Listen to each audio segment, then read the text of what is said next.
संतोष देशमुख यांच्या खुनात माझ्या नवऱ्याला अडकवण्याचा डाव आहे, वाल्मिक कराडची पत्नी मंजली कराड यांचं वक्तव्य.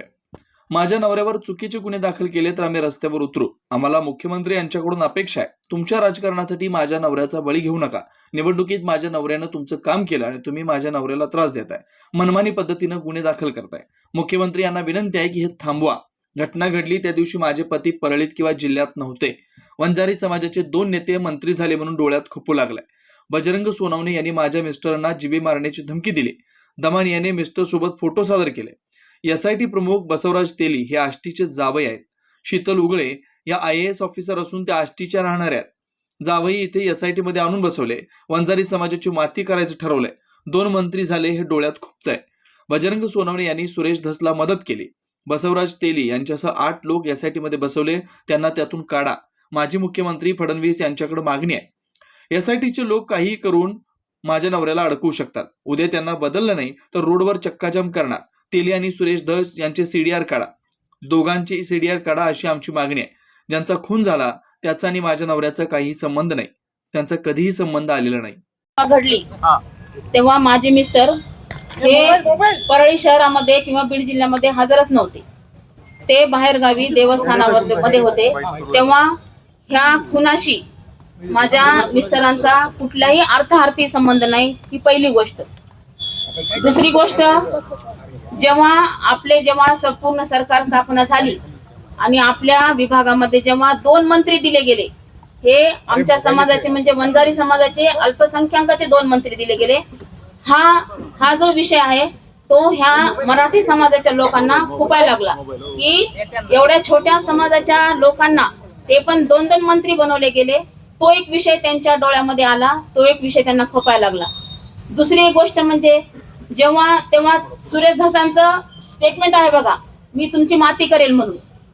जर तुम्ही पत्रकार असेल, तुम्ही त्यांचं स्टेटमेंट घेतलं असेल, तुमच्याकडे रेकॉर्ड सुद्धा असेल की मी तुमची माती करेल, ते त्यांनी चालू केलेलं आहे.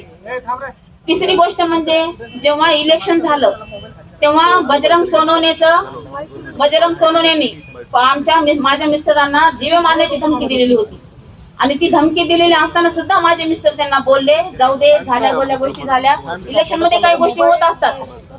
ही एक धमकी दिलेली गोष्ट, ही एक गोष्ट. तिसरी गोष्ट म्हणजे, आणि जेव्हा दमालियानी जेव्हा एसआयटीचे फोटो सादर केले की माझ्या मिस्टरांसोबत की हे ह्यांचे संबंधी आहेत, नातेवाईक आहेत, ह्या लोकांना एसआयटी मधून काढलं जावं. आणि आता तुम्हीच सांगा की काय प्रकार केला जाते. आता जे एसआयटीचे जे तेली आहेत ते एक प्रकारचे आष्टीचे जावईच आहेत. ज्या आष्टीच्या शीतल उगले म्हणून ज्या ISI ऑफिसर आहेत, IS ऑफिसर आहेत, त्या तेलींच्या धर्मपत्नी आहेत आणि त्या आष्टीच्या आहेत. म्हणजे ह्यांनी जावाईच आणून बसवलेला आहे एसआयटीच्या अधिकारामध्ये.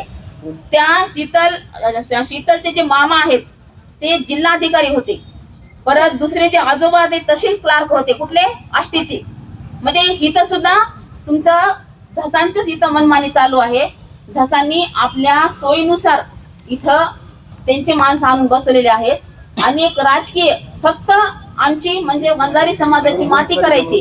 त्यांना हे आमचे दोन्ही पण जे मंत्री झालेले ते दोन्ही मंत्री नकोय. जे 40 वर्षात घडलं नाही ते ह्या वेळेस घडलेलं आहे आणि ते पूर्ण त्यांच्या डोळ्यात खुपते. आणि त्या लोकांना कमी करण्यासाठी एक प्रकारचं टार्गेट त्यांनी माझ्या मिस्टरांना केले.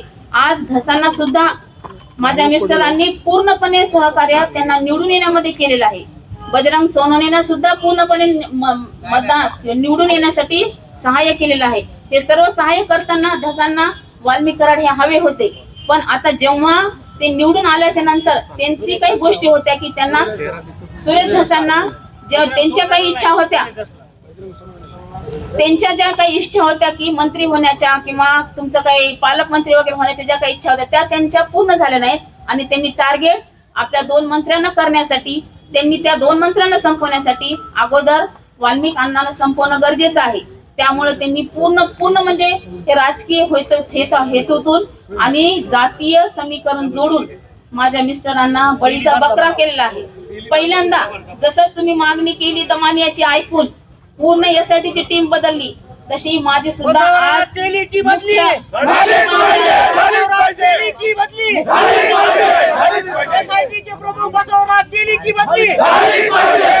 मुख्यमंत्र्यांना माझी विनंती आहे की त्यांनी सुद्धा हे जे धसचे जे नातेवाईक आहेत, जे त्यांनी आज SITच्या ह्याच्यावर आणून बसवलेले आहेत, ते पूर्णला पूर्ण 8 लोक बदलून तिथं व्यवस्थित जे कायदा सुव्यवस्था जे सांभाळणारे नातेवाईक तर नकोच तिथं, कोणाचेच नातेवाईक नको तिथं. तरी CM साहेबांनी ह्याच्यामध्ये लक्ष घालून जे काही व्यवस्थित आहे त्या व्यवस्थितपणा त्यांनी करावा आणि एकमेकांचं सांगून जे माझ्या नवऱ्यावर खोटे आरोप करून म्हणजे कुठंतरी कसा तरी धागा जोडून जे आज SITचे लोक आहेत किंवा GCIDचे लोक आहेत ते काही करू शकतात. आज कायदा त्यांच्या हातात आहे, ते कुठलाही संदर्भ कुठेही जोडून त्याचा एखाद्या व्यक्तीला बळीचा बकरा करू शकतात आणि तोच प्रकार माझ्या नवऱ्यासोबत चालू आहे. तर माझी एवढीच इच्छा आहे की SITचे अधिकारी जे आहेत ते पूर्णपणे बदलले जावे. आज उद्याच्या उद्या ते जर नाही बदलले गेले आणि उद्या जर त्यांचं ऐकून जर माझ्या नवऱ्या उद्या कुठले गुन्हे दाखल झाले तर उद्या आम्ही आज निवेदनच दिल्यासारखं देतोय की उद्या आम्ही पूर्ण रोडवर चक्काजाम उद्या करणार आहोत.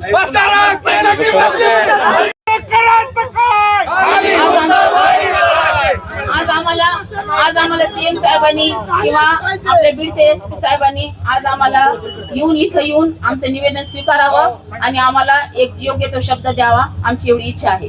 बसवराज तेली यांच्याशिवाय आणखी कोणत्या अधिकाऱ्यांवर तुमचा आक्षेप आहे? त्यांनी ह्याच्यामध्ये राहूच नाही, त्यांच्या जागेवर त्यांनी दुसरा अधिकारी घ्यावा. त्यांना ह्या तपास अधिकाऱ्यावर नकोच येते आम्हाला ते, का तर ते पूर्ण त्यांचं पूर्ण. आणि परत दुसरी एक गोष्ट तुम्हाला ते CDR काढायची फार हौस आहे ना सगळ्यांचे मोबाईलचे, तर तुम्ही सुद्धा तेलींचे किंवा धसांचे ह्या 8-15 दिवसाचे काही संपर्क आहेत का ते CDR काढा, म्हणजे तुम्हाला समजेल की धसांचे फोन SITला किती गेले आणि SITचे फोन धसांना किती आले ते सुद्धा तुम्हाला समजेल आणि तुमच्या लक्षात येईल की इथं काय राजकारण सुरू आहे आणि काय नाही. फक्त आणि फक्त एक छोटासा समाज म्हणून त्या समाजाला पुढे येऊ दिलं जात नाहीये. त्या समाजाला पूर्ण कथा आपला हा वंजारी समाज फक्त परळी पुरतं मर्यादित आहे आणि त्याला कसा परळीमध्ये दाबायचं, आजूबाजूला पूर्ण मराठा समाज आहे आणि त्यांनी पूर्णपणे प्लॅनिंग करून पूर्णपणे नियोजन करून माझ्या नवऱ्याला ह्याच्यामध्ये पूर्णपणे अडकवलेले. माझ्या नवऱ्याला ह्याच्यामध्ये पूर्णपणे अडकवलेलं आहे आणि त्यांनी ते त्याच्यामध्ये लक्ष घालून CM साहेबांनी लक्ष घालून माझ्या नवऱ्यावर जे काही हे चालू केलेले ह्या लोकांनी त्यांना संपवण्याचं, त्यांच्या थ्रू आपल्या नेत्यांना संपवण्याचं जे काही षडयंत्र त्यांनी चालू केले हे तात्काळ त्यांनी थांबवावं, एवढीच आमची इच्छा आहे. आणि असं विनाकारण कुठल्याही गरीब समाजाला किंवा गरीब लोकांना टार्गेट करून त्यांचं मरण ह्या लोकांनी करू नये. अक्षरशः आज मरण यातना आम्ही महिना झाला आज मरण यातना जोडते. आणि दुसरी गोष्ट, ज्या व्यक्तीचा खून झाला त्या व्यक्तीचा आणि माझ्या नवऱ्याचा अर्थार्थी काही संबंध नाही, त्यांचं साधी ओळख सुद्धा नाही किंवा त्यांचे फोन कॉल नाहीत, काहीच नाहीये. मग कुठल्या संदर्भाने तुम्ही त्या व्यक्तीशी माझ्या नवऱ्याचं मर्डरचं हे जोडताय?